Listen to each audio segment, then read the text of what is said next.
Hey guys, Banana Luck here. Welcome back to another Water Realms video. My video is very late to the party, but there is a huge update that's coming up to Water Realms next week, and boy am I excited for it. It's probably one of the biggest patch that we've had in a while in terms of quality of life updates as well as like new stuff to explore. So yeah, this is it. It's the Thanksgiving patch. There is a summary one here with some pictures and all that, but we're gonna dive straight into the patch notes because I prefer that. But we'll take reference to this from time to time if needed. So yeah, massive content such as the launch of campaign chapter 10, reduced number of summons. This is huge. It means that we have way more resources now and also some enhancements to Valkyra and Kai, as well as this reward enhancements referring to the daily and weekly quest rewards, which people complaining about. And adjustment to Odyssey quest, making it simpler, but most importantly, getting that unpolished Soulstone for free. And there's gonna be 15 extra rare summon crystals for everyone as part of Thanksgiving, and activity skin choice chest for free to everyone who participates. What this entails, no one knows for sure, but if it's a free skin, pretty damn sure people will be going for the Boreas or the Emerald one, because those, in my opinion, are one of the best skins the game has had so far. And I think Zillitu one comes close as well with how limited it was. So yeah, update timer, you can see here it's 11:11 next week, and this is a huge one. PD timing changes. So we used to need to hit 220 summons to hit full PD on the rare summons. That's been reduced to 200, and Divine's one is even larger in terms of changes in my opinion, because we used to have to go to like 58 or 59 summons to get a guaranteed Divine Summon Legendary. Now that's guaranteed within 20, which means that once you go to PD from 12 Divine Summons onwards, you're gonna get your Legendary pretty quickly because of, the Divine Summon rates. And then Ancient Summons, this is huge as well. Used to be 212 summons, now it goes down to 200, so 12 extra Ancients. And the other huge one is limited banners. It's now 200 summons. You can still manipulate PD, but it's going to be even cheaper for you to do it now.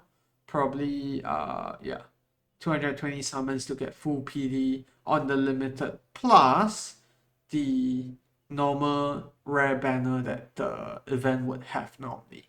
This is huge, but people are already speculating, did they reduce the drop rates of the good heroes again to accommodate this change? No one knows for sure, right? But I think we can just be happy for the fact that PD is a lot lower now, and that, we have more resources moving forward.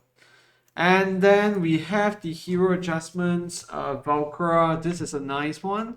So the vulnerability, magic damage vulnerability has been removed from the basic attack. It's now in the talent instead, and it works as long as they enter Valkyra's attack range, sorry. So it means that she doesn't even need to attack for the vulnerability to work. And when an enemy dies in range, increases Valkyra's damage by 15% for 5 seconds. That's huge, because we've never had any reworks like this so far, where we get added talents and they're actually good. And then the A5 is huge as well. It used to be only the revived ally getting the 100% extra damage. Now both the ally and Valkyra gain the extra damage for 100% for 10 seconds too. A very niche use case, but still a very nice buff to Valkyra, who is already an amazing unit. So Kai, I'm not gonna touch too much about this because I don't really have much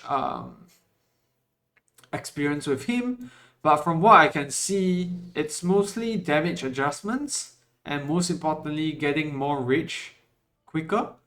And most importantly, I think for the Pelagius Codex, increasing the marksman heroes damage to airborne units by 20%. I think this is huge.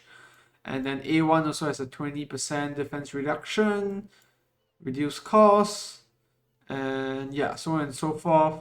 So a lot of nice stuff here, but I don't really use Kai. He is slightly better from what I've seen in the testing that people have done, but mine is only A2, so probably not that great yet.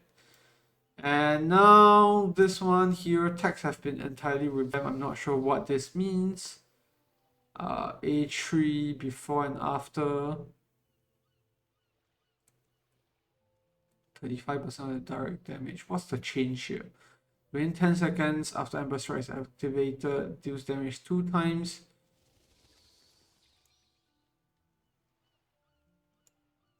When either of these strikes triggers swallow counter, the corresponding effect of this strike becomes permanent. I'm not too sure what that means. Yeah. Does it mean that it will always do the swallow counter like strikes or something? Yeah, I'm not too sure. Sounds like a buff, but yeah, it's a bit weird the way that it's sounding now. But I'm gonna skip that for now. I don't have Key Gear A3 anyways. New Demon Soldier. Garnet Guards will be added to Gear Rate 1. And then there's new maps for everyone, both in the Central Keep and Defense Towers. Yeah. I heard this is a buffer unit. I think there's a magic damage resistance buff. And I think it also deals extra damage to units from the Arbiter and Chaotic faction. Increased timer, finally, given that a lot of people like to play at the back near to the crystal, so this increased timer was much needed. And then we finally have the gear lock for GvG. I'm not going to read through the details, but basically you can manually update it each time now. And then guild port. Okay, this one is the one that came in the patch before everything got halted. Basically, the losing guild will have smaller guild war points reduction if, let's say, the point difference is very big. And then increased rewards for attacking the central keep. Just that replay loading interface. That's nice too. Now you can see the level of the demon soldiers. And then this is very nice too. Enable guild member face off. This is honestly the only thing that we need. We don't need face off to random. We don't need friendly face off with random units unless you're testing something like a content creator. Yeah, you normally get your guild members to test that. And then Gladiator's Gauntlet launches. First launch date is 11/17, which means that we are definitely gonna get this, which is great because I was kind of worried that Forerunner had it cancelled, but it looks like we gonna have it. Top 64 guilds from Guild Wars Season 5 will be able to participate. And it's gonna be elimination rounds, so it's gonna be really spicy because it's gonna be all in terms of the stakes. And then you can see here is a much shorter preparation. So 2-day preparation phase for registration, and then it's going to be daily elimination rounds. So you're just going to be facing fights after fights, and defeated guilds in the semifinals compete for an additional round in the third place match. Each elimination round has a 4-hour team adjustment window, with the final 20 minutes reserved for matchmaking, and during which battles are suspended. So very short rounds. Guilds are going to be very active during this period. And then guild with a higher remaining total HP percentage at the end of the round emerges victorious. Tiebreaker considers the total number of destroyed soul costs, followed by the guild's regular season ranking. And then no per round victory rewards, fair enough. Only single offense reward and final ranking rewards. And then, yeah, you get the rewards at the end. Fewer battles, lower garrison fortification HP, while maintaining the same number of demon captain users. And each garrison team can only be attacked once by the same commander. Very interesting. So it's gonna be less effort, but at the same time, you're gonna have to have more diverse attacks. So nice, we are getting a new Guild War format, but Problem is that we probably still have the same map now. I think Forerunner is getting a different map even for the Gladiators Gauntlet in their current season. And then now we have the more exciting stuff, new gear. So increase the drop quantity of the forging material for tier 3 gear. And then there's going to be three new gear sets. Astral Guardian, 30% HP, 15% defense. Cataclysm set, landing a crit hit with basic attack increases damage by 9% for 5 seconds, which means that you can get up to 45% extra damage. Still falling behind Soba Arcana, but we will see if it's actually better. Wings of Grace, this is an upgrade to Invigoration, increases the attack of the hero and the ally with the highest attack and range by 12%. And what else do we have? When obtaining Mythic Tier 3 gear, there's a chance to obtain exclusive Mythic gear for specific hero factions. So this is the exclusive gear that most people are the most excited about. It's gonna be, I guess, mainly from the forging.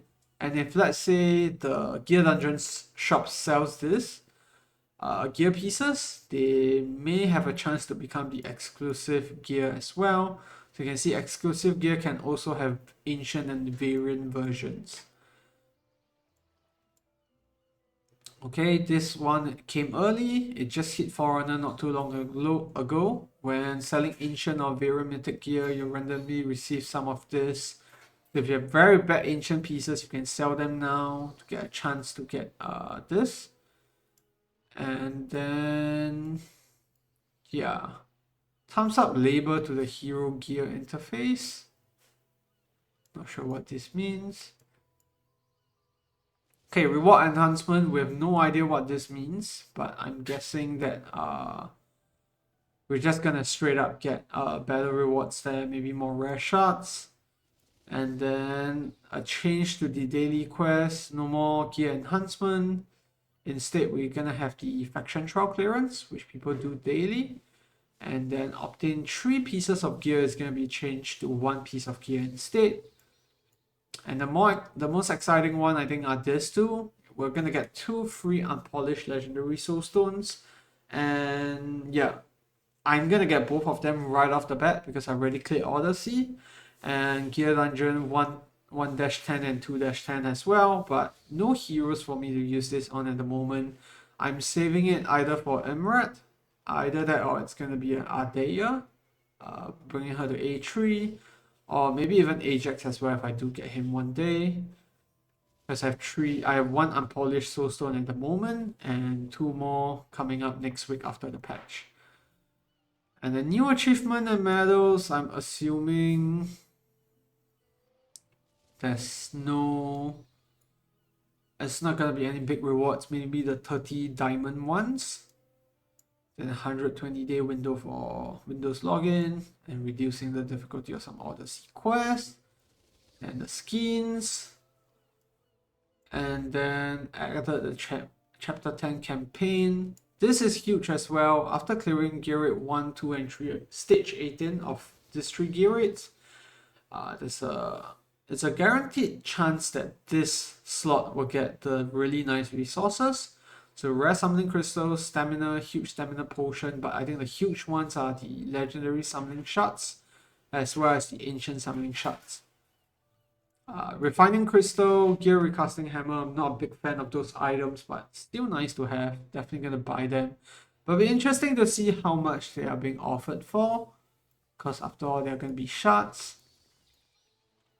And then we're gonna get all mythic gear from now on. And then some improvements to daily sign-ins. And this is a huge one as well. 2% to 4% chance for exclusive artifacts.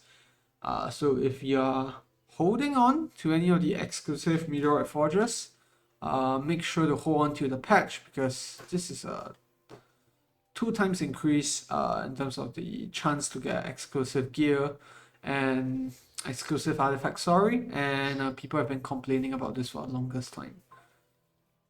This is also nice, quality of life update. Heroes not equipping all 5 pieces of gear with a special mark displayed in their icon. Then thumbs up label, we saw this just now.